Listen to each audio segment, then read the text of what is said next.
I never believed in ghosts until I spent a night alone in Blackwood State Hospital, where the tortured souls of former psychiatric patients still roam the halls, seeking revenge on anyone foolish enough to disturb their eternal suffering. My name is David Chen, and what I'm about to share with you is the most terrifying paranormal experience of my life. A supernatural encounter that happened just 6 months ago in the abandoned ruins of one of America's most notorious mental institutions. Hit the like button right now if you're ready to hear a true story that will haunt your nightmares, because what I witnessed in those decaying corridors will challenge everything you thought you knew about death, madness, and the places where human suffering leaves permanent scars on reality itself. Let me set the scene for you, and comment below if you've ever explored abandoned places, because Blackwood State Hospital in rural Pennsylvania is the stuff of urban legends.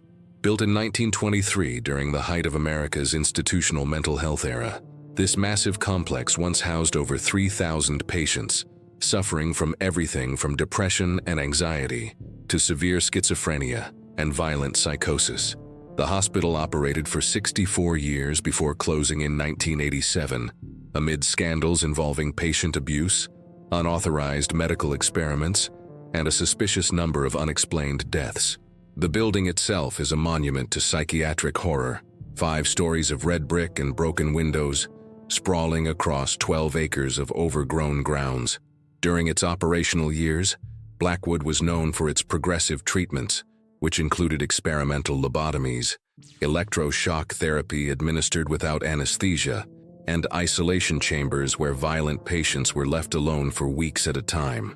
Hospital records, discovered years after closure, revealed that over 400 patients died within these walls, under circumstances that were never fully explained or investigated. Subscribe if you want to hear more terrifying true stories like this one, because my fascination with abandoned places started in college, when I began studying urban exploration photography. I'd visited dozens of deserted buildings, old factories, abandoned schools, derelict shopping malls, but psychiatric hospitals held a special allure. There's something about places where human minds were broken and rebuilt, where the boundary between sanity and madness was constantly tested, that creates an atmosphere unlike anywhere else on Earth.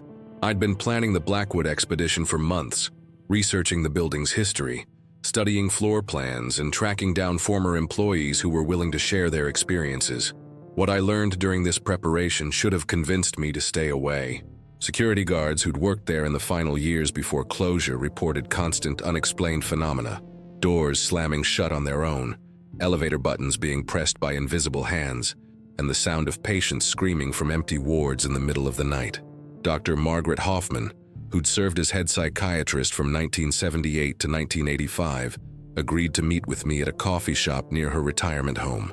She was in her 80s with sharp eyes that had seen decades of human suffering, and when I mentioned my plans to explore Blackwood, her face went pale. "That place should have been demolished years ago," she whispered, glancing around nervously as if someone might overhear. "Some of the things that happened there, the treatments we performed, we thought we were helping people, but we were torturing them. And torture leaves marks that don't fade just because a building gets abandoned." You share this video with someone who loves horror stories, because Dr. Hoffman's warnings only intensified my curiosity. She told me about patient 847, a young woman named Sarah Mitchell, who'd been admitted in 1952 for what would now be recognized as severe depression, but was then diagnosed as hysteria with violent tendencies. Sarah underwent 17 electroshock treatments without anesthesia, followed by a prefrontal lobotomy that left her in a vegetative state. She died 3 months later, but according to Dr. Hoffman, her spirit never left the hospital. Sarah's room was in Ward C, 3rd floor, Dr. Hoffman explained, her voice dropping to barely above a whisper. Even decades later, we could never keep that room occupied. New patients would be placed there, and within hours, they'd be found cowering in corners, claiming a woman in a hospital gown was standing at the foot of their bed, staring at them with empty eye sockets. We eventually sealed the room, but staff members still reported seeing her wandering the corridors. The more research I conducted, the more I understood that Blackwood wasn't just an abandoned building. It was a repository of human anguish, a place where decades of psychiatric abuse had created what paranormal researchers call a spiritual wound in the fabric of reality itself. Patient records revealed a pattern of experimental procedures that would be considered torture by modern standards. Ice baths lasting for hours, insulin shock therapy that often resulted in comas, and surgical procedures performed on conscious patients who'd been restrained but not anesthetized.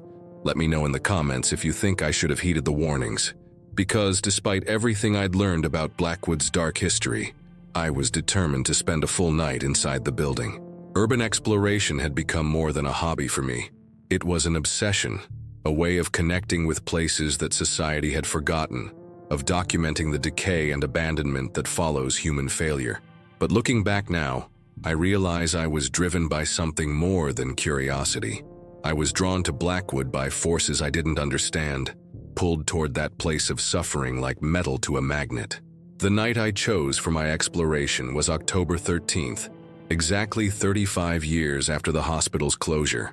I'd done my homework on security. The building was technically private property, but the current owners lived out of state and rarely visited. Local police knew about urban explorers and generally looked the other way, as long as no vandalism occurred. I packed my camera equipment, extra batteries, a sleeping bag, and enough food and water for an overnight stay. My plan was to enter through a basement window that other explorers had used, document each floor systematically, and hopefully capture some evidence of the paranormal activity that so many people had reported. Hit that notification bell so you don't miss any supernatural content, because the moment I set foot on Blackwood's grounds, I knew something was wrong. It was a clear, calm evening with a full moon, but the air around the hospital felt thick and oppressive, like breathing through wet cloth. The temperature seemed to drop by at least 10 degrees as I approached the building, and every instinct I possessed was screaming at me to turn around and leave. But I'd come too far to back out based on atmospheric pressure and nervous energy. The basement window I'd planned to use was exactly where my research had indicated, partially hidden by overgrown shrubs and secured with a piece of plywood that had been loosened by previous explorers. As I pried the board away and shined my flashlight into the basement, the beam revealed a narrow corridor, lined with rusted pipes and crumbling concrete walls. The smell that wafted up from the opening was indescribable, a mixture of mold, decay, and something else, something organic and putrid that made my stomach turn. Comment below what you think that smell was, because as I lowered myself through the window and dropped into Blackwood's basement, I was immediately struck by how wrong the atmosphere felt. It wasn't just the darkness or the musty odor of abandonment. There was an almost tangible sense of presence, as if the building itself was aware of my intrusion and deeply unhappy about it. My footsteps echoed strangely in the narrow corridor, creating sounds that seemed to come from multiple directions at once. The basement level had served as the hospital's mechanical heart, boiler rooms, electrical systems, and storage areas for medical supplies. But it had also housed what the staff euphemistically called quiet rooms, padded cells where violent patients were isolated during psychotic episodes.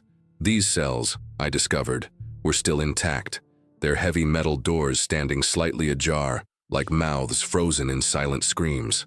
When I shined my light into the first cell, I saw scratches in the padding, deep gouges that could only have been made by human fingernails, and dark stains that I didn't want to think about too carefully. Share your own paranormal experiences in the comments section, because it was in that first isolation cell that I had my initial supernatural encounter. As I was photographing the scratched walls, my camera's flash revealed something that shouldn't have been there. A figure huddled in the far corner, barely visible in the brief illumination. When I quickly raised my flashlight, the corner was empty, but the temperature in the cell had dropped so dramatically that I could see my breath misting in the sudden cold. "Hello?" I called out, my voice sounding small and vulnerable in the oppressive darkness. "Is someone there?" The response wasn't words, but a sound that will haunt me for the rest of my life. A low, keening wail that seemed to come from the walls themselves. A sound of such profound anguish and despair that it bypassed my rational mind and struck directly at some primitive fear center in my brain. The wailing continued for nearly 30 seconds before fading into silence, leaving me alone with my racing heartbeat and the growing certainty that I was not alone in Blackwood State Hospital, but I was committed to my exploration, driven by a combination of curiosity, stubbornness, and something else. A compulsion that I now understand was not entirely my own. The basement level revealed more evidence of the hospital's dark past with each room I entered. Storage areas filled with rusted medical equipment, including electroshock therapy machines and surgical instruments that looked more like torture devices than healing tools. A morgue with examination tables, still stained with substances I preferred not to identify. And everywhere, that oppressive sense of being watched, of invisible eyes tracking my every movement through the darkness. Let me know if you want a part 2 to this story, because as I made my way toward the stairwell that would take me to the first floor, I began to understand that my presence in Blackwood had awakened something that had been dormant, but never truly absent. The building's supernatural inhabitants were stirring, drawn by the warmth of living flesh and the beating of a human heart in their domain of eternal cold and silence. What I thought would be a simple overnight exploration was becoming a battle for my sanity and possibly my life against forces that had been waiting decades for fresh prey to wander into their web of madness and despair. The first floor awaited me above, along with the administrative offices where staff had documented decades of psychiatric abuse, the common areas where patients had spent their final lucid moments before experimental procedures destroyed their minds, and the nurses' stations where medical professionals had made the decision to prioritize science over compassion. But more than that, the first floor contained the spirits of those who had suffered and died within these walls, and they were no longer content to remain silent witnesses to my intrusion. Hit the like button if this story is giving you chills, because the moment I stepped onto Blackwood's first floor, the supernatural activity escalated from unsettling to absolutely terrifying. The main corridor stretched ahead of me like a tunnel into hell, lined with patient rooms whose doors hung open like wounds in the darkness. My flashlight beam seemed weaker here, as if the shadows were actively absorbing light, and every step I took echoed with sounds that didn't match my movements. Additional footsteps that seemed to follow just behind mine, keeping perfect pace but never quite synchronized. The first floor had been the hospital's primary treatment area, housing the electroshock therapy rooms, hydrotherapy chambers, and surgical suites where lobotomies were performed. Administrative offices lined one side of the main hallway, their windows long since shattered, and their interiors gutted by decades of weather damage and vandalism. But it was the patient rooms that drew my attention, each one a monument to human suffering that had left psychic impressions so strong I could feel them like physical pressure against my skin. Room 127 stopped me in my tracks. Unlike the other patient rooms, this one's door was completely closed, which seemed impossible given the building's state of decay.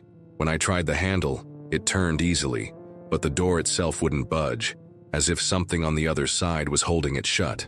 I pressed my shoulder against the wood and pushed with all my strength, finally managing to force it open with a grinding screech that echoed through the entire floor like a scream of protest. The room beyond was pristine. Comment below what you think was really happening here, because while every other space in Blackwood showed decades of abandonment, broken fixtures, peeling paint, debris scattered across rotting floors, Room 127 looked exactly as it would have during the hospital's operational years. The bed was made with crisp white sheets, medical equipment sat arranged on a side table, and there was even a patient chart hanging from a hook on the wall. The temperature in the room was at least 20 degrees colder than the corridor, and when I exhaled, my breath formed thick clouds of vapor that seemed to hang in the air longer than physics should have allowed. The patient chart bore the name Sarah Mitchell, the same woman Dr. Hoffman had warned me about, the young patient who died after brutal experimental treatments. As I approached the chart to read her medical history, every light on my camera equipment began flashing simultaneously, and the digital display showed impossible readings. Dates from 1952, temperature readings of absolute zero, and electromagnetic field measurements that were off the scale. "Sarah," I whispered into the frigid air, feeling foolish but unable to stop myself. "Are you here?" The response was immediate and unmistakable. The patient chart fluttered as if touched by an invisible hand, and I heard what sounded like a woman's voice, faint but distinct, speaking a single word: "Help. Share this video with someone who loves horror stories," because what happened next challenged every rational explanation I could devise. The medical equipment on the side table began moving on its own, not falling or shifting due to vibration, but being deliberately manipulated by unseen hands. A stethoscope lifted into the air and began swaying back and forth like a pendulum.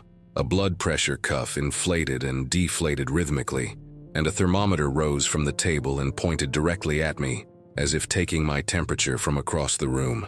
I raised my camera to document these impossible events, but the moment I pressed the shutter button, every piece of equipment crashed to the floor with a tremendous clatter that seemed to shake the entire building. The pristine condition of the room vanished instantly.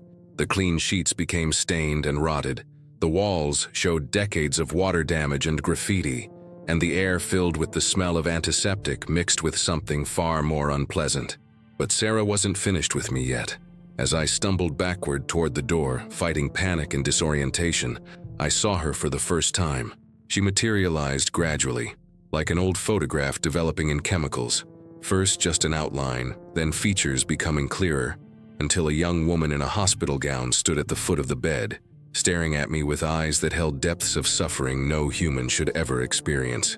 Her dark hair was matted and disheveled, her skin was pale as parchment, and there were marks on her temples where electrodes had been attached for her shock treatments. Subscribe if you want to hear more terrifying true stories like this one, because Sarah's appearance was only the beginning. As I stood frozen in the doorway, unable to move or speak, she began to change. Her hospital gown became stained with blood that spread outward from her chest like a blooming flower. Her eyes, which had been merely sad, became hollow sockets filled with shadow. And when she opened her mouth to speak, her voice carried the sound of electrical current, crackling and distorted like a broken radio. "They hurt me," she said, her words accompanied by the smell of burning flesh and ozone. "They put electricity in my brain. They cut pieces away. They said it would make me better, but it made me nothing. Now I'm nothing forever." The anguish in her voice was so profound that I found myself crying, tears streaming down my face as I experienced just a fraction of the torment she'd endured during her final months of life. But beneath the sadness, I sensed something else: anger, rage at the injustice of her treatment, fury at being abandoned and forgotten in this place of suffering. Sarah Mitchell had been trapped in room 127 for 70 years, reliving her trauma night after night, and my presence had given her the first opportunity in decades to share that pain with someone else. "I'm sorry," I managed to whisper, though the words felt inadequate in the face of such monumental suffering. "I'm so sorry for what they did to you." Sarah's expression softened slightly, and for a moment she looked almost human again. "Will you remember me?" she asked, her voice losing its electrical distortion. "Will you tell people what happened here? So many of us are forgotten, so many stories never told. Let me know in the comments if you've experienced something similar, because I promised Sarah that I would share her story, that her suffering wouldn't be forgotten. But as I made this vow, I became aware that we were no longer alone in room 127. Other figures were materializing in the shadows, dozens of former patients, all bearing the marks of the brutal treatments they'd endured in life.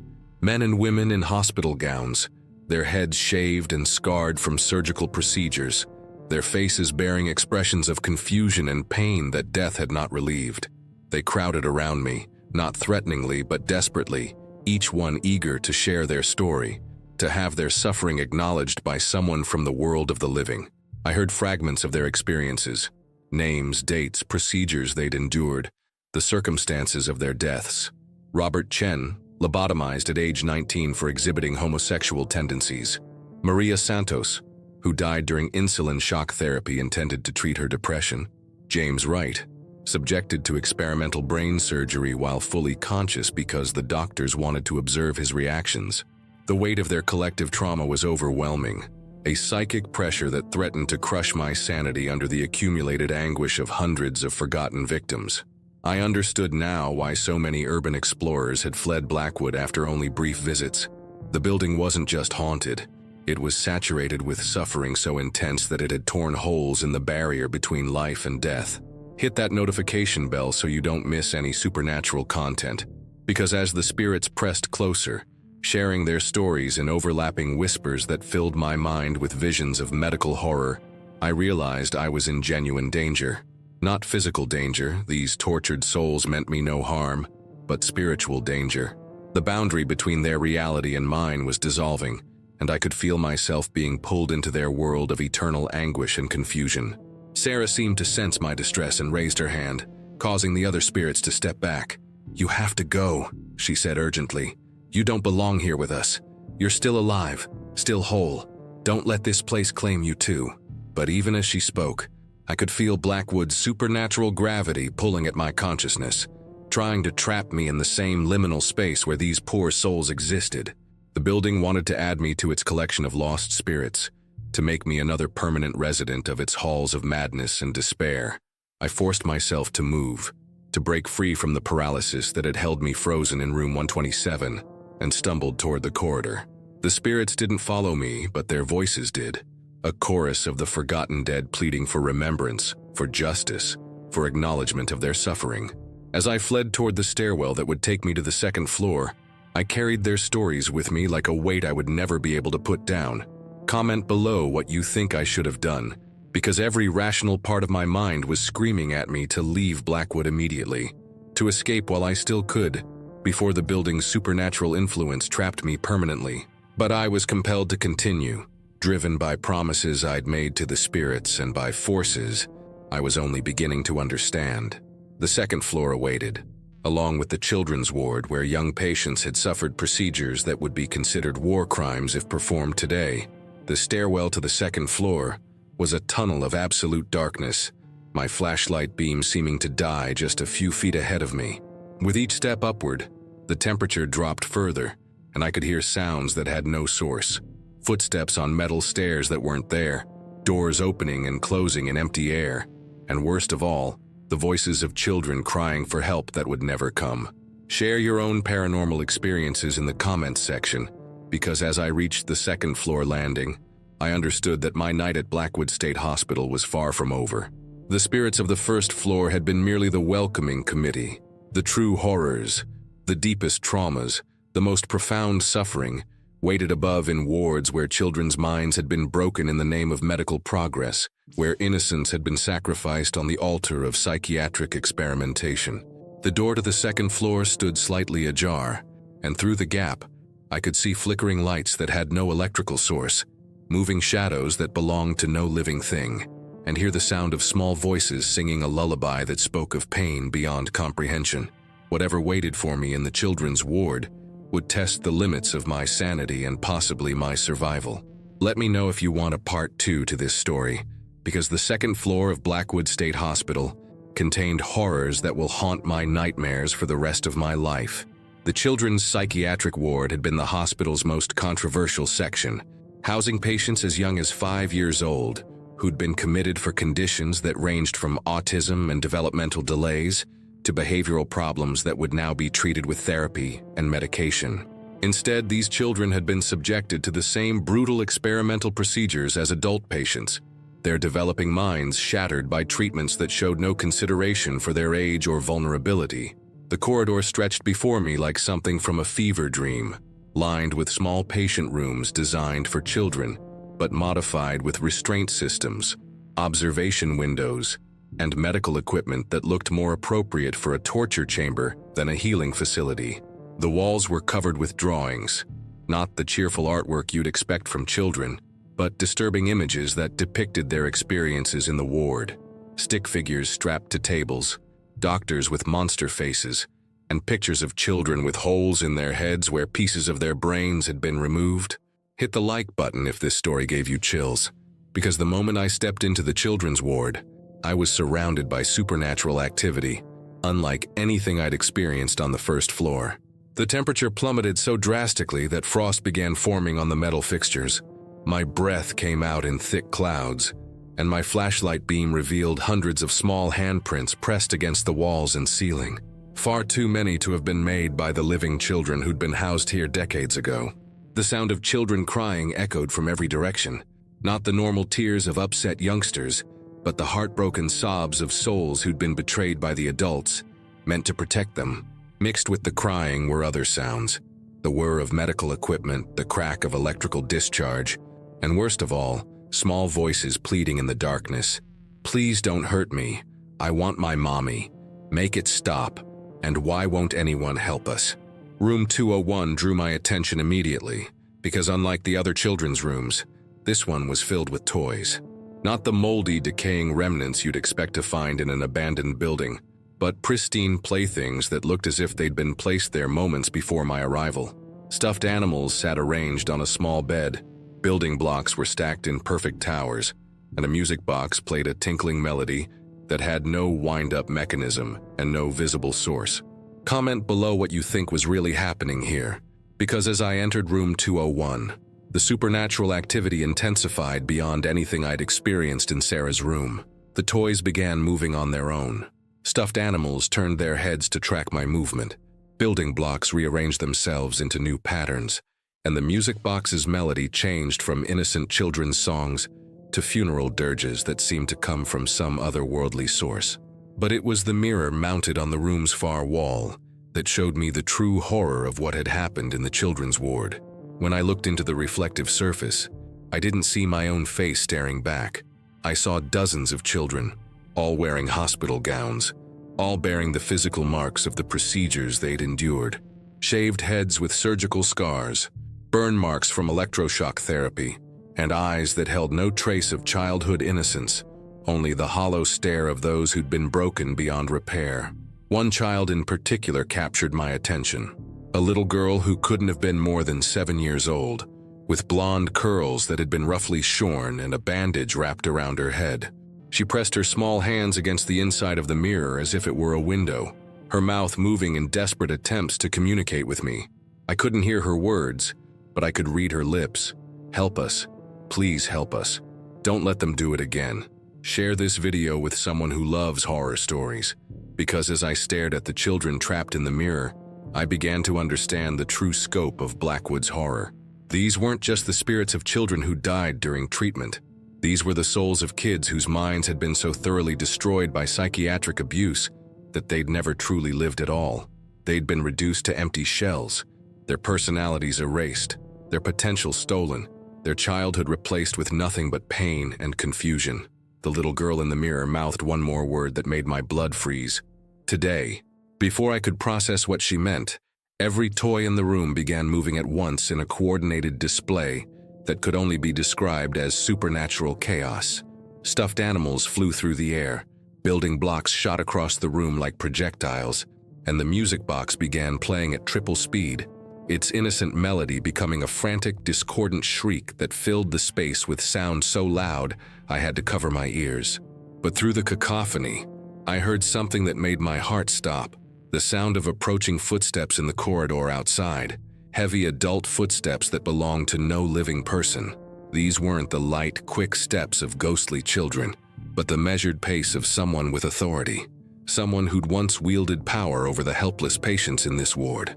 Subscribe if you want to hear more terrifying true stories like this one, because what appeared in the doorway of room 201 was the most terrifying apparition I encountered during my entire night at Blackwood. It was the spirit of Dr. Harrison Blackwood himself, the hospital's founder and chief psychiatrist, the man who'd designed and implemented the experimental procedures that had destroyed so many innocent lives. He appeared exactly as he had in life, a tall, thin man in a white medical coat, carrying a leather briefcase filled with surgical instruments and wearing wire-rimmed glasses that reflected no light. Dr. Blackwood's presence changed the entire atmosphere of the room. The flying toys crashed to the floor and lay still. The music box fell silent, and even the children's voices stopped their pleading. The temperature, which had been freezing, became so cold that ice crystals began forming in the air, and my flashlight beam dimmed until it was barely a candle's worth of illumination. "You shouldn't be here," Dr. Blackwood said, his voice carrying the authority of someone accustomed to being obeyed without question. "This is a medical facility, and you're interfering with important research. These children require treatment, and I won't have unauthorized personnel disrupting their therapy." The horror of his words hit me like a physical blow. Dr. Blackwood's spirit was trapped in the same time loop as his victims, eternally believing he was still conducting his brutal experiments, still convinced that his torturous procedures were beneficial medical treatments. He saw the ghostly children not as the victims of his abuse, but as current patients who required his continued attention. "The treatments are working wonderfully," he continued, opening his briefcase to reveal surgical instruments that gleamed with an otherworldly light. Patient 247 showed remarkable improvement after her third lobotomy. Patient 198 has been much more compliant since we increased his electroshock sessions. And patient 156 hasn't spoken a word since her experimental brain surgery, a complete cure for her disruptive behavior. Let me know in the comments if you've experienced something similar, because as Dr. Blackwood spoke about his victims with clinical detachment, the children's spirits began manifesting around him like moths drawn to a flame. They appeared not as the innocent kids they'd been before their treatment, but as the broken shells they'd become afterward, vacant-eyed, shuffling figures who moved with the mechanical precision of the lobotomized. "Ah, there are my patients now, Doctor," Blackwood said with satisfaction, completely oblivious to the horror of what he was seeing. "Children, it's time for your evening medications. Patient 156, you're scheduled for another procedure tomorrow. We're going to remove a bit more of your prefrontal cortex. I believe it will eliminate those troublesome dreams you've been having." The little girl from the mirror materialized beside him, her bandaged head bowed in submission, her spirit so thoroughly broken that she couldn't even maintain the illusion of childhood. She was patient 156, I realized, and watching her spirit relive the trauma of her treatment was almost more than I could bear. But then, something unexpected happened. Sarah Mitchell's spirit appeared in the doorway behind Dr. Blackwood, her adult presence somehow stronger and more coherent than the children's damaged souls. "That's enough, Harrison," she said, her voice carrying an authority that matched his own. "These children have suffered enough. Your experiments end now. Hit that notification bell so you don't miss any supernatural content, because what followed was a supernatural confrontation between the spirits of abuser and victim that played out in dimensions I could barely comprehend.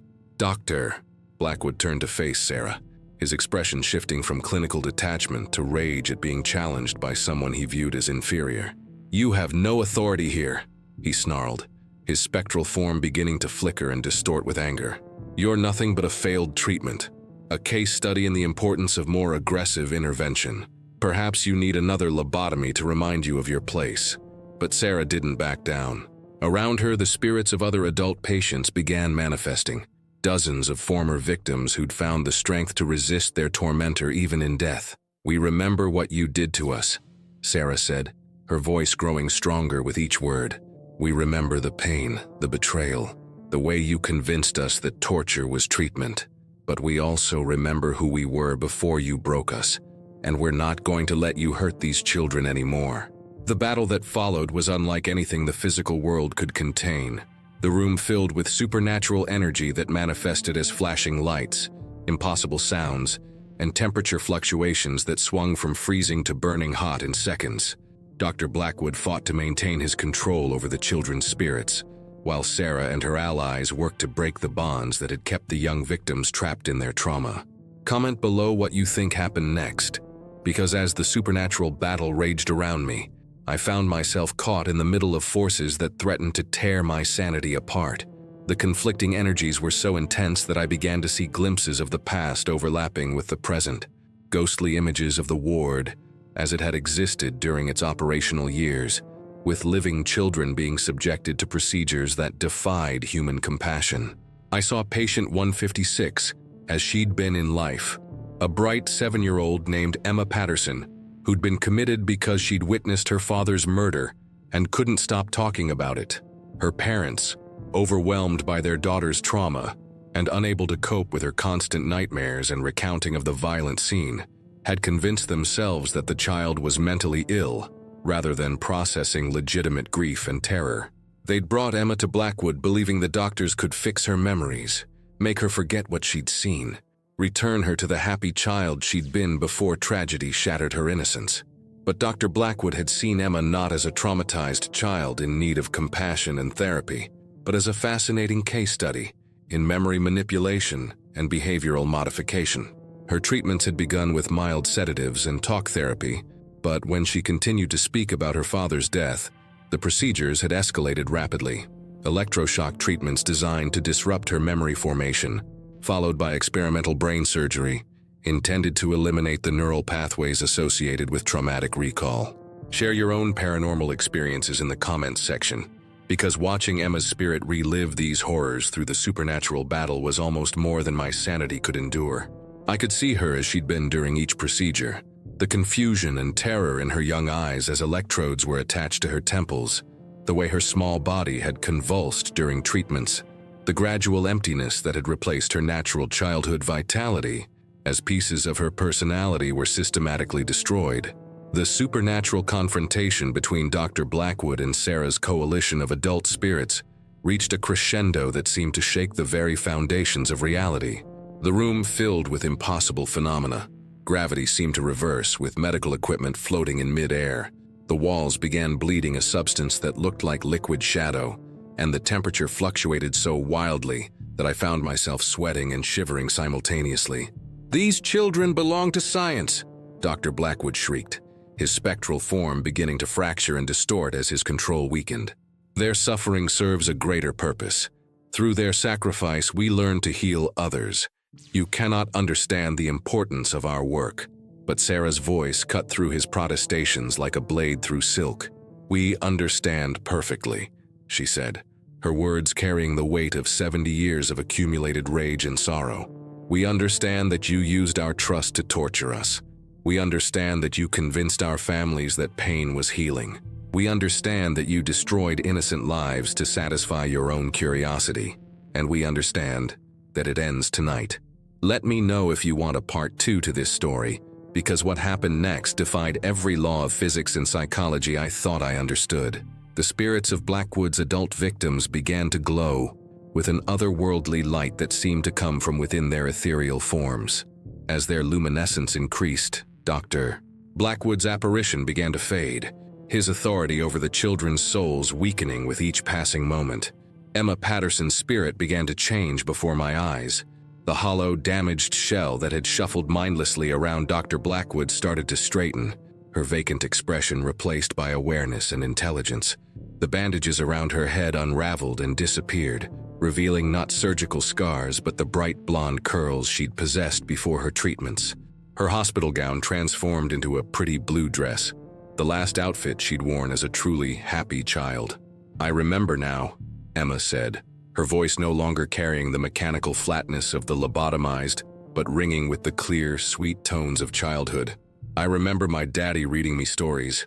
I remember my mommy making me pancakes. I remember who I was before they hurt me." One by one, the other children's spirits began to undergo similar transformations.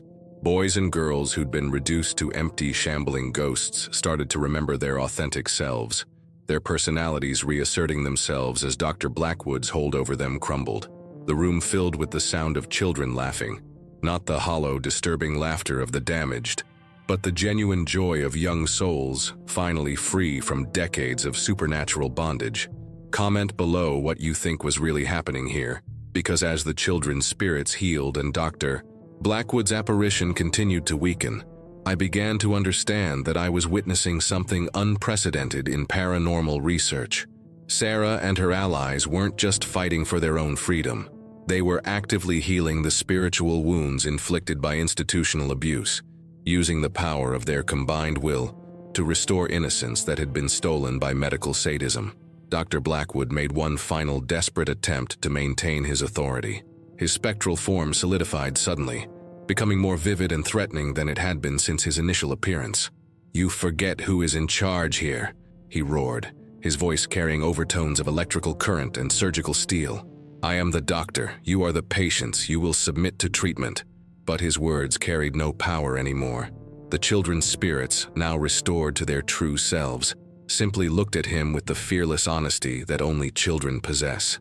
Emma Patterson stepped forward, no longer the broken victim but a 7-year-old girl with absolute moral clarity. "You're not a doctor," she said simply. "Doctors help people feel better. You hurt people. You hurt us. And we're not scared of you anymore." The other children joined her, forming a circle around Dr. Blackwood's fading apparition. They weren't threatening or vengeful. They were simply stating truth with the devastating simplicity that children bring to complex adult deceptions. Their combined innocence, restored and strengthened, was more powerful than any supernatural force Dr. Blackwood could muster.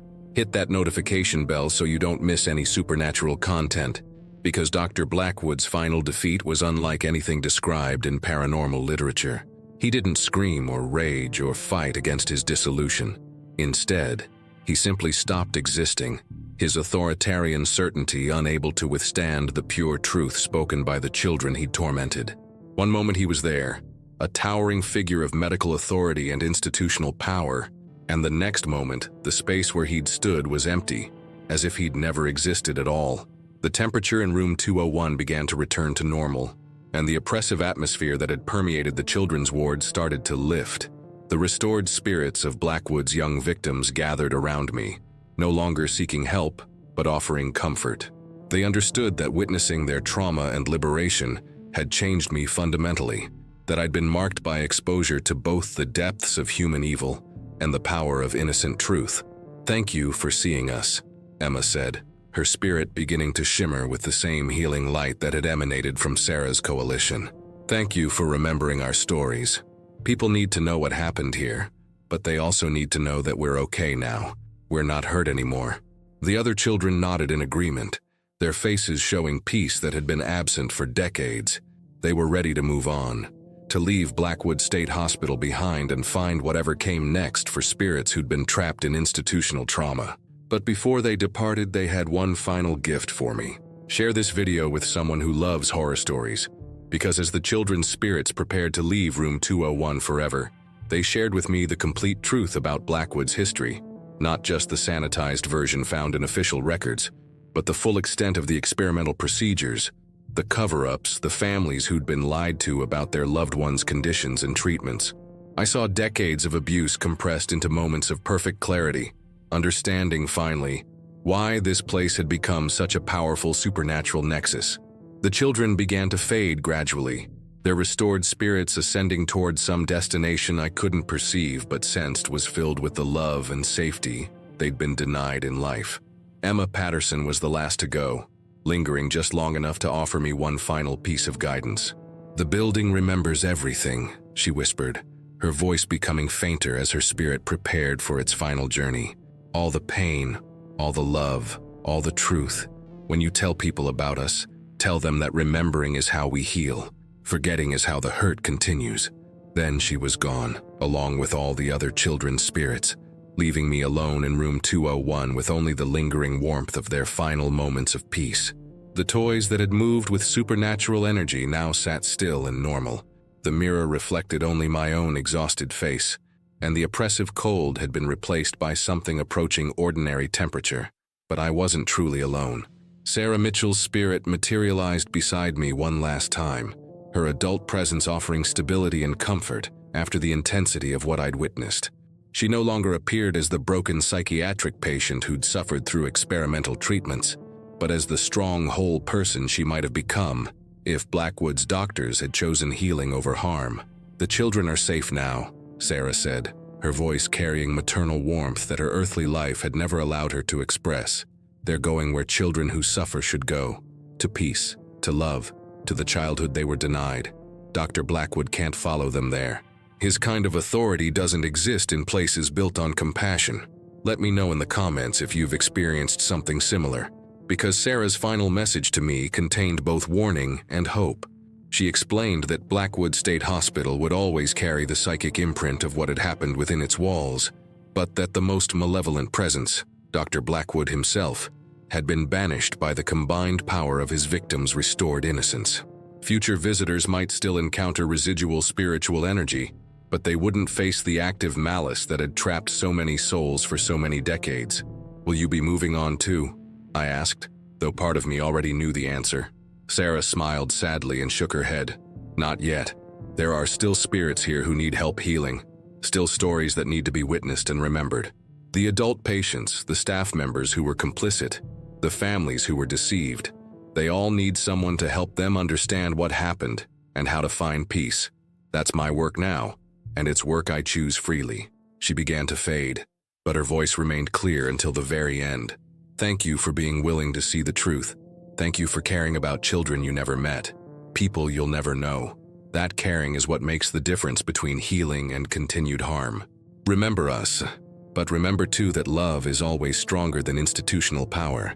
that truth always overcomes authority built on deception. With those words, Sarah's spirit dissolved into the warming air of room 201, leaving me alone with my thoughts, my camera equipment, and the profound understanding that I'd witnessed something unprecedented in paranormal research. The supernatural battle I'd observed hadn't been about good versus evil in any simple sense. It had been about the power of authentic emotion and innocent truth to overcome systematic deception and institutional authority. The third floor awaited me above, along with whatever remained of Blackwood's supernatural inhabitants, but I knew now that the hospital's most dangerous presence had been neutralized. The children were free, Doctor. Blackwood was banished, and Sarah had chosen to remain as a healing presence, rather than a trapped victim. My night at Blackwood State Hospital was far from over, but the nature of my exploration had fundamentally changed from documentation of horror to witnessing recovery and redemption.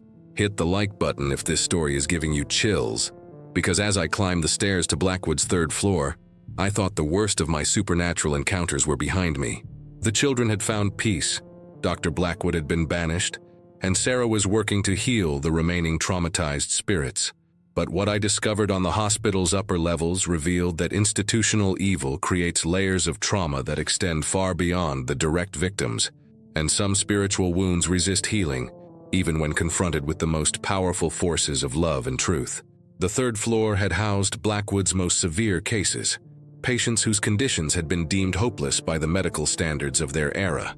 These were individuals who'd been committed not for treatment, but for permanent containment, people whose families had essentially abandoned them to institutional care because their behaviors or conditions were too challenging for society to accommodate. Unlike the children on the second floor, who'd retained some connection to their authentic selves, the spirits on the third floor had been so thoroughly broken by decades of abuse that they'd become something else entirely. The moment I stepped onto the third floor, I was struck by how different the atmosphere felt from the levels below. Where the children's ward had been cold and oppressive, but ultimately filled with innocents seeking justice, the third floor radiated a malevolence that seemed to emanate from the spirits themselves. These weren't victims seeking healing or recognition. These were damaged souls who'd been so corrupted by their treatment that they'd become perpetrators of the same institutional violence they'd once suffered. The main corridor stretched ahead of me like a gauntlet of psychological horror, lined with rooms that had once housed patients who'd been subjected to the most extreme experimental procedures. These were the people who'd undergone multiple lobotomies, who'd been kept in chemical restraints for years at a time, who'd been subjected to surgical procedures designed not to heal, but to study the effects of specific brain damage on human behavior and personality.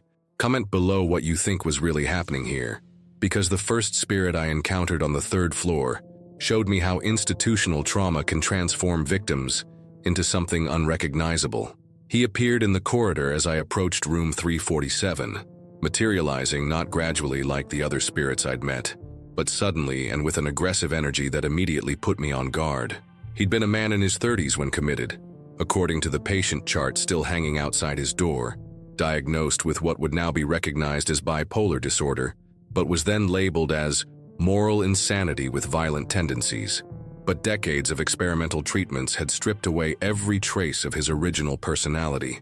Multiple lobotomies had destroyed his capacity for emotional regulation, leaving behind something that responded to stimuli with pure aggression.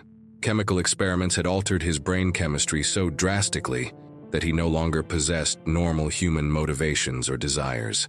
He'd become a purely reactive entity, responding to perceived threats with violence that he'd learned from his caretakers.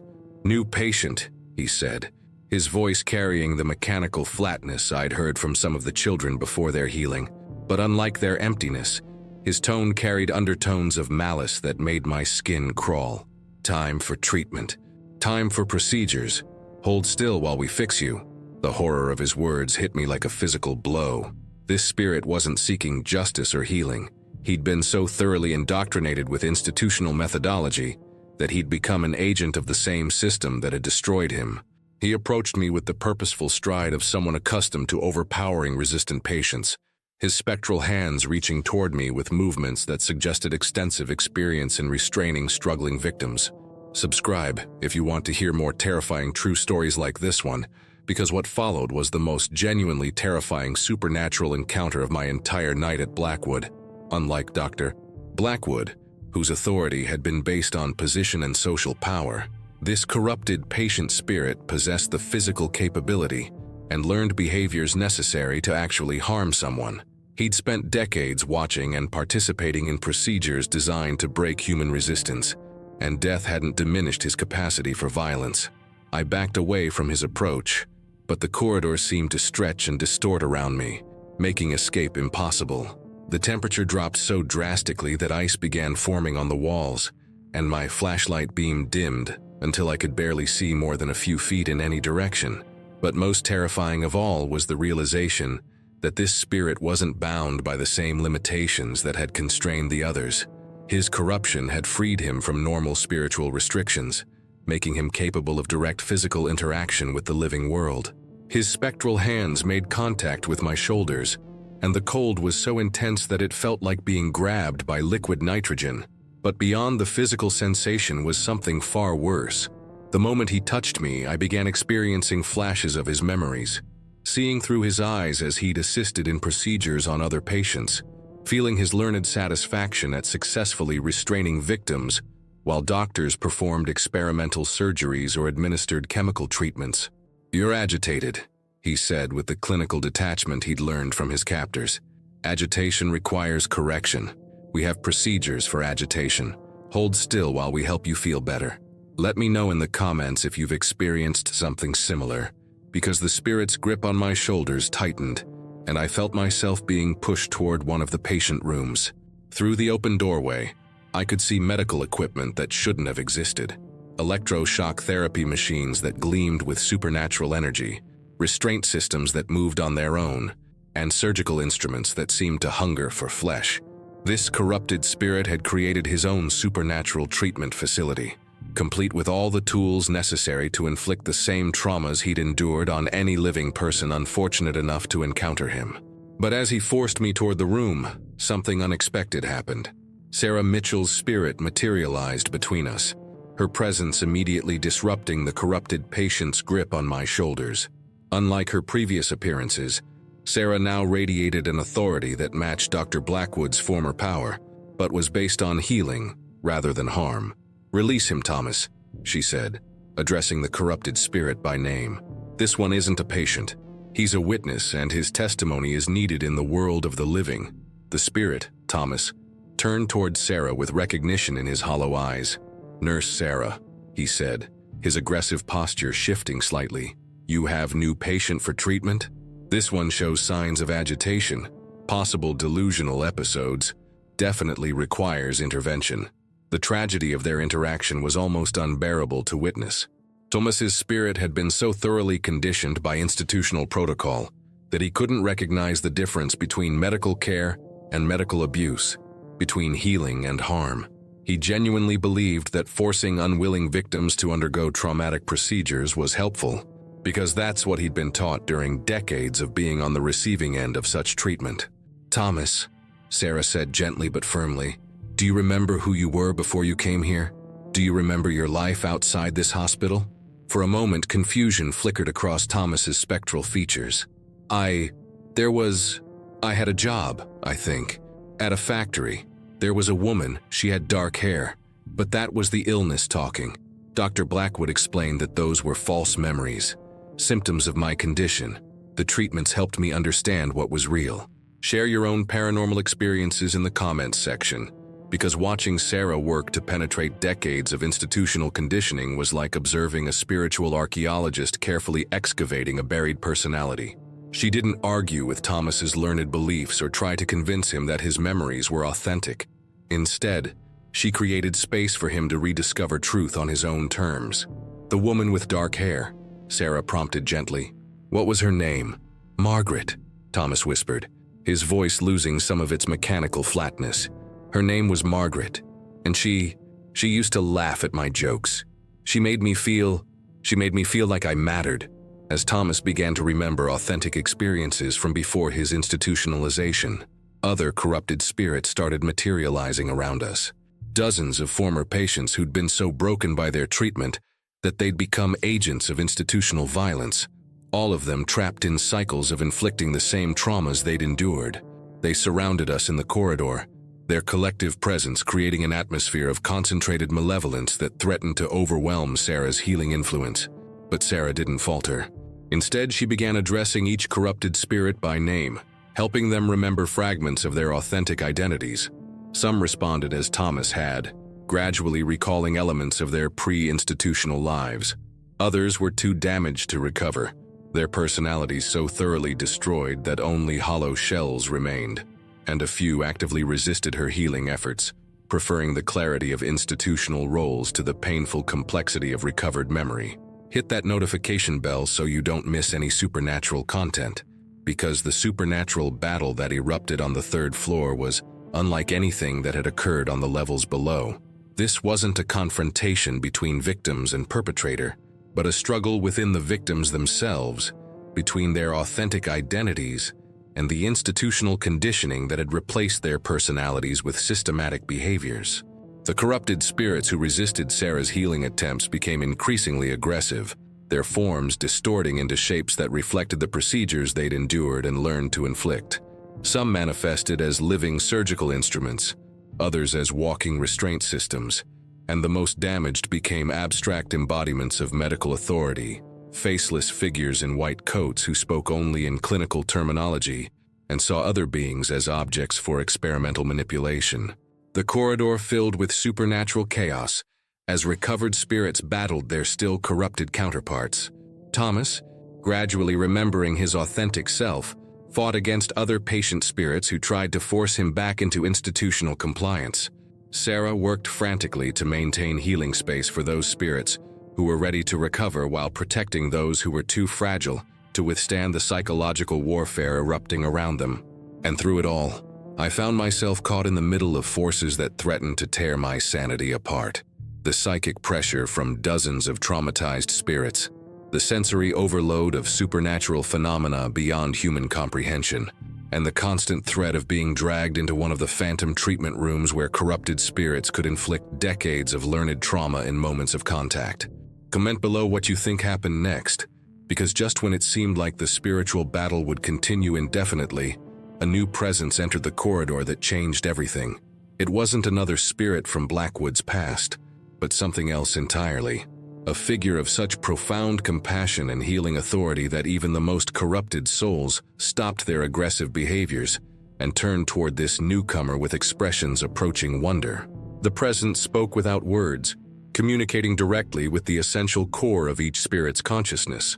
In moments, corrupted patient spirits began remembering not just fragments of their pre-institutional identities, but the fundamental truth of their worth as human beings. The conditioning that had convinced them they were objects for medical manipulation dissolved in the face of absolute acceptance and love. Thomas was among the first to experience complete healing.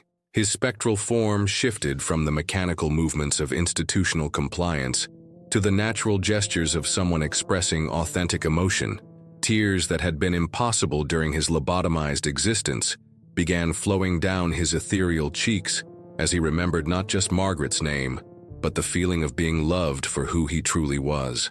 "I remember everything now," he whispered, his voice carrying the full range of human emotion for the first time in decades. "I remember being happy. I remember being whole.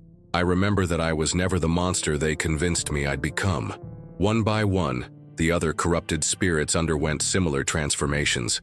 Years of institutional conditioning fell away like discarded costumes, revealing the authentic human beings who'd been buried beneath layers of systematic abuse. The third floor of Blackwood State Hospital, which had moments before been a supernatural war zone, became filled with the sounds of recognition, reunion, and redemption, as broken souls rediscovered their essential humanity. But even as healing spread through the corridor, I understood that my night at Blackwood was building towards something even more significant. The fourth floor awaited above, along with whatever final secrets the hospital was keeping.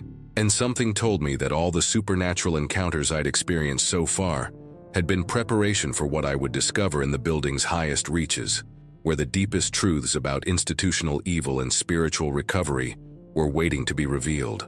Share this video with someone who loves horror stories, because the fourth floor of Blackwood State Hospital contained the one truth I wasn't prepared to discover, that I hadn't entered this building as a random urban explorer, but as someone whose own family history was inextricably linked to the institutional horrors that had occurred within these walls.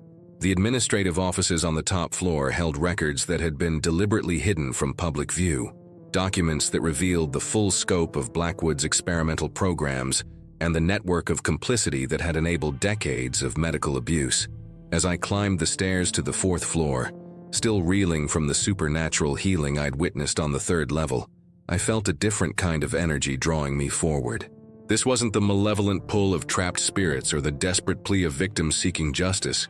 This was something more personal, more intimate, as if the building itself was calling me toward a revelation that would explain why I'd been compelled to explore Blackwood despite every warning I'd received. The administrative wing stretched before me like a museum of bureaucratic horror, its offices still containing filing cabinets full of patient records, treatment protocols, and correspondence between Blackwood's staff and government agencies that had funded their research. Unlike the dramatic supernatural phenomena I'd encountered on the lower floors, the fourth level felt almost mundane, just empty offices filled with moldering paperwork and broken furniture. But it was in Dr. Blackwood's personal office that I discovered the truth that would haunt me far more than any ghostly encounter. His desk drawers, which should have been emptied decades ago when the hospital closed, were still filled with confidential files that documented the hospital's connections to government psychological warfare research, pharmaceutical company drug trials, and international networks of institutional abuse that extended far beyond Blackwood's walls. Comment below what you think was really happening here, because buried in those files was a folder labeled Chen Family Case Study that contained documents bearing my grandfather's name. David Chen Sr., my father's father, had been a patient at Blackwood State Hospital from 1963 to 1967, committed by his own family during a period of what the records described as post-traumatic stress disorder with paranoid delusions following his service in the Korean War. The file revealed that my grandfather hadn't been treated for his war trauma. He'd been used as a test subject in experimental programs designed to study the effects of prolonged psychological manipulation on combat veterans. The procedures he'd endured included sensory deprivation, hallucinogenic drug trials, and psychological conditioning techniques that were being developed for potential use in military interrogation and mind control research. But the most devastating revelation was contained in a letter from Dr. Blackwood to a government research coordinator, dated just 6 months before my grandfather's death. The letter detailed how Chen Sr.'s exceptional resistance to standard conditioning protocols had made him an ideal candidate for more extreme experimental procedures, including surgical interventions designed to eliminate his capacity for independent thought and emotional resistance. Subject demonstrates unusual psychological resilience, Dr. Blackwood had written in his clinical notes. Standard lobotomy procedures have proven insufficient to achieve desired compliance levels.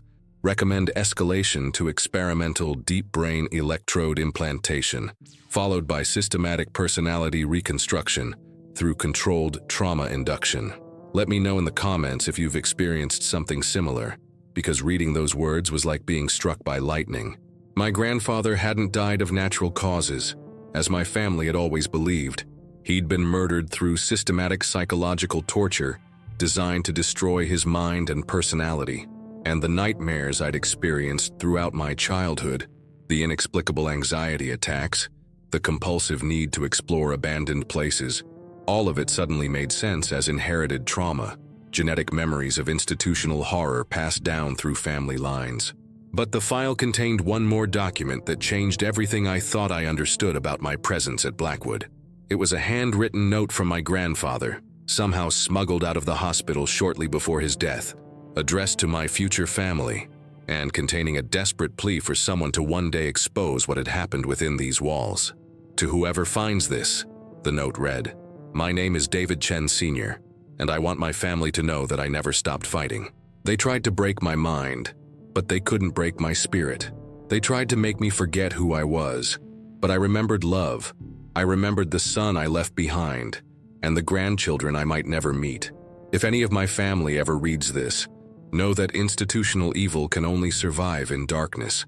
Shine light on what happened here. Tell the world what they did to us. Make sure no one else suffers like we suffered.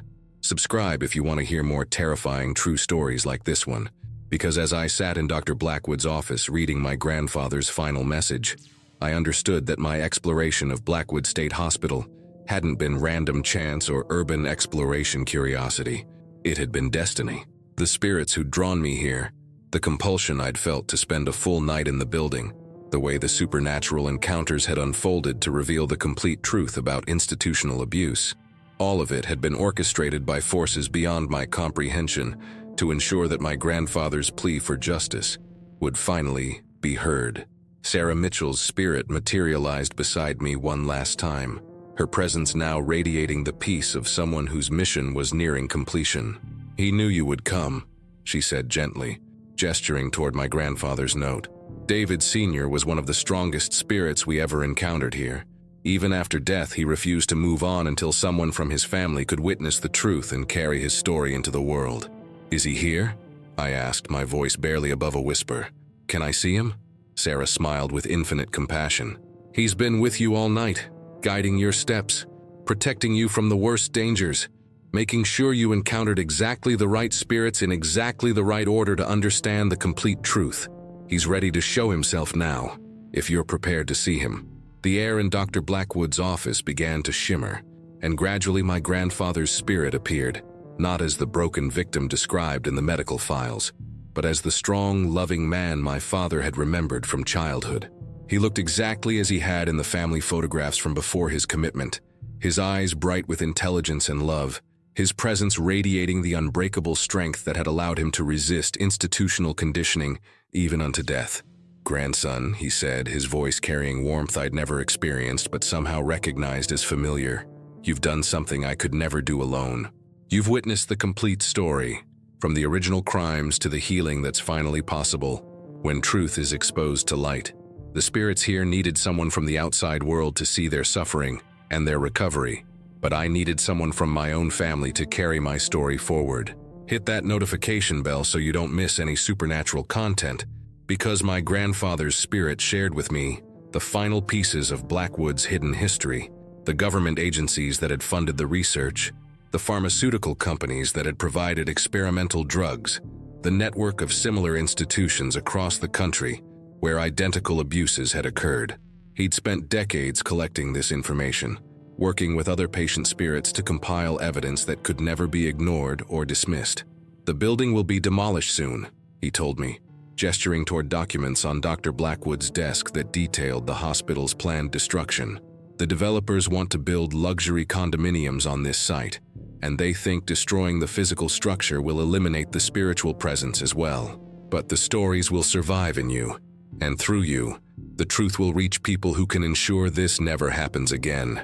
As my grandfather spoke, other spirits began manifesting throughout the office, not just former patients, but staff members who'd been complicit in the abuse, government officials who'd authorized the research, pharmaceutical executives who'd profited from human suffering.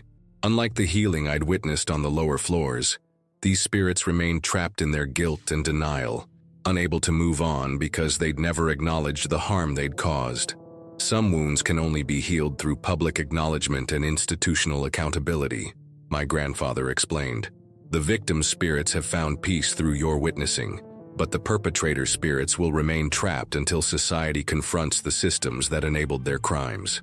Share your own paranormal experiences in the comments section, because as dawn approached and my night at Blackwood State Hospital neared its end, I understood that my experience had been both supernatural encounter and family reunion, both paranormal investigation and historical documentation. The spirits I'd met, the stories I'd witnessed, the evidence I'd discovered, all of it represented decades of suppressed truth finally ready to emerge into public consciousness. My grandfather's spirit began to fade as the first rays of sunlight streamed through the office windows. "The family nightmares will stop now," he said with the satisfaction of someone whose mission was finally complete. "The genetic trauma will begin to heal as the truth is exposed. You'll carry our stories, but you won't carry our pain. That's the difference between inherited trauma and inherited purpose." As he disappeared, He left behind one final gift: complete clarity about what I needed to do with everything I'd learned. The patient files, the government correspondence, the evidence of institutional networks, the testimonies of spirit witnesses. All of it needed to be compiled, verified, and presented to authorities who could ensure historical accountability and prevent future abuses. But more than that, the stories needed to be shared widely, told in ways that honored the victims' suffering while celebrating their ultimate triumph over institutional evil.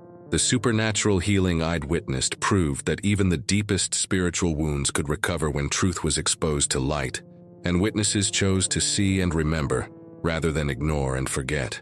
Let me know if you want a part 2 to this story, because my exploration of Blackwood State Hospital ended as I walked out of the building that morning, carrying with me the most important cargo of my life. Dozens of stories that demanded to be told, evidence that required action, and the beginning of healing that had waited 3 generations to commence.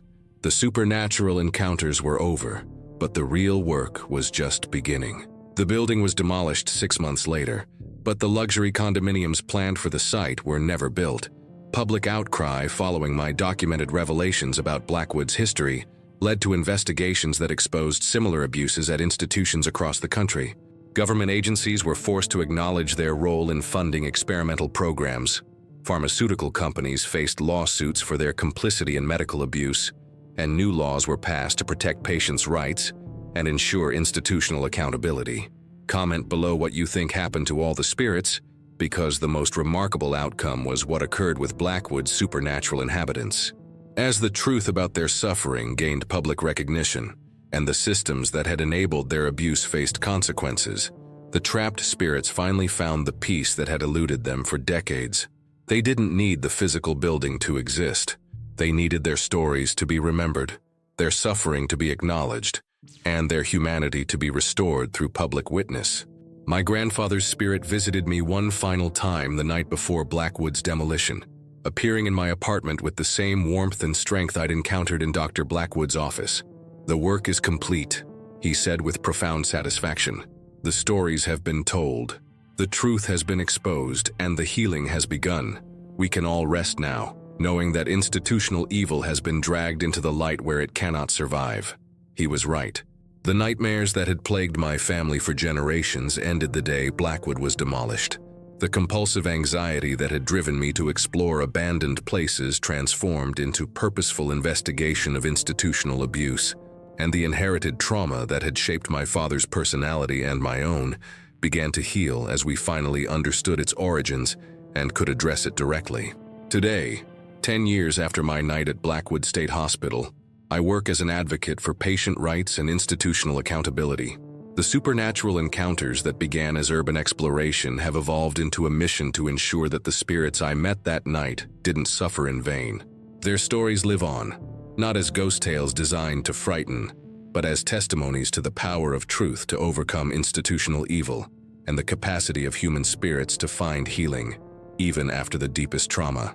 The most important lesson I learned from my supernatural experience is that some hauntings aren't meant to terrify, they're meant to teach. The spirits at Blackwood weren't trying to harm me or drive me away. They were trying to ensure that their suffering served a purpose, that their deaths led to life, that their stories became tools for preventing future abuse rather than mere entertainment for paranormal enthusiasts. If you take anything away from my experience at Blackwood State Hospital, let it be this: the dead don't always haunt us to frighten us. Sometimes they haunt us to heal us. Sometimes they remain tethered to our world not out of anger or vengeance, but out of love. Love for the living who still have the power to change things, to ensure that the mistakes of the past don't become the tragedies of the future. The spirits I encountered that night, Emma Patterson, Sarah Mitchell, Thomas, and especially my grandfather David Chen Sr., they weren't monsters or demons. They were teachers, showing me that institutional evil thrives in silence and darkness, but withers when exposed to truth and accountability. They were healers, demonstrating that even the deepest spiritual wounds can recover when witnesses choose to see, remember, and act. The real horror isn't in the supernatural encounters themselves. It's in the human systems that created the suffering those spirits endured. The electroshock treatments, the experimental surgeries, the systematic destruction of human dignity and identity. All of that happened not because of ghosts or demons, but because of people who chose institutional authority over human compassion. I've learned that inherited trauma is more common than we realize. Many families carry the genetic memories of institutional abuse, war trauma, medical experimentation, and systematic oppression. The nightmares, the anxiety, the compulsions that seem to have no source. Sometimes they're not mental illness, but ancestral memory-seeking resolution. The demolition of Blackwood State Hospital in 2015 marked the end of a chapter, but not the end of the story. The luxury condominiums were never built because the ground itself had become sacred, not in a religious sense, but in a historical one. The site now houses a memorial garden and research center dedicated to studying institutional abuse and protecting patient rights. The memorial garden blooms differently than any other place I've ever seen. Visitors report feeling overwhelming peace there, as if the earth itself has been healed by the acknowledgement of what occurred. Children play freely in spaces where other children once suffered, their laughter serving as the ultimate victory over institutional evil. Sometimes I wonder if the supernatural encounters were entirely real, or if they were my mind's way of processing inherited trauma and family history. But then I remember the physical evidence I found, the documents, the photographs, the medical records that corroborated every story the spirits told me. Whether the ghosts were literal or metaphorical, the truth they revealed was undeniably real. My grandfather's final message echoes in everything I do now. Institutional evil can only survive in darkness. Shine light on what happened here. That's become my life's work, not hunting ghosts in abandoned buildings, but exposing the systems that create the conditions for abuse, and ensuring that victims' voices are heard and believed. The real horror isn't supernatural, it's human. It's the capacity for ordinary people to become complicit in extraordinary evil when they prioritize institutional loyalty over individual compassion. It's the tendency for society to forget inconvenient truths about its own past, rather than confront the systems that enabled atrocity. The spirits of Blackwood State Hospital taught me that healing is possible, but only when we're willing to face the complete truth about what happened and why. They showed me that some hauntings end not with exorcism or banishment, but with justice and remembrance. They proved that love is stronger than institutional authority, that truth is more powerful than systematic deception, and that the dead can only rest when the living choose to remember their stories and learn from their suffering. While my night at Blackwood was the most intense paranormal experience of my life, it wasn't my last. The work of exposing institutional abuse has led me to other sites, other stories, other spirits who need witnesses. But none of them have affected me as profoundly as that first encounter with my own family's buried history. If you're experiencing unexplained nightmares, anxiety, or compulsions that seem to have no source in your own life, consider researching your family history. Look into institutional records, military service, immigration experiences, medical treatments that your ancestors underwent. Sometimes the healing we need begins with understanding that our pain has roots deeper than our own experiences. Dr. Blackwood's spirit remains the one mystery I never fully solved. Unlike his victims, who found peace through acknowledgement and justice, Dr. Blackwood simply disappeared. Some spiritual presences can be healed through forgiveness and understanding, but others can only be banished through the complete rejection of the authority they claimed in life. The children's laughter in the memorial garden tells me everything I need to know about whether evil ultimately wins. Emma Patterson's spirit found peace not through revenge, but through the restoration of her authentic identity and the acknowledgement of her suffering.